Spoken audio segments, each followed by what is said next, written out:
Hello mga ka-Reels na naman tayo at walang magawa. Guys, mag-aadobo tayo ngayon ng lamang baboy at ito na nga po, hinahalo-halo ko na siya. Ginisa ko na yan sa sibuyas at bawang, guys. At maghahalo na lang tayo ng konting soy sauce. Yung ginamit ko pala guys na soy sauce ay ang kanyang Ayan guys, fish soy sauce. Wala kasi ako guys, silver swan.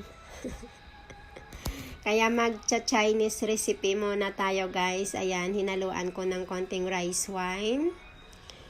At kukuha muna ako guys ng tubig doon sa filter. Medyo gap sa akin, kaya gap muna tayo ng konti. Mag-add tayo ng 1 cup of water.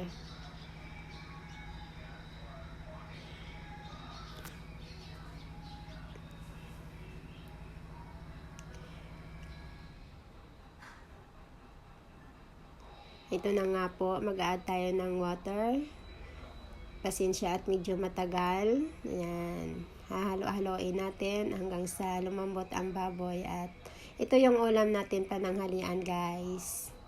At mayroon din pala ako guys, tinulang manok para sa lola at kukuha na rin ako mamaya. Hindi pwedeng hindi. Ako nagloto eh. Ayan guys, simpleng tinula lang yan guys. Luya, asin at konting ano ba yung tawag? Yung kinchay. Ayan guys. Lagyan ko yan mamaya sa top. Okay guys.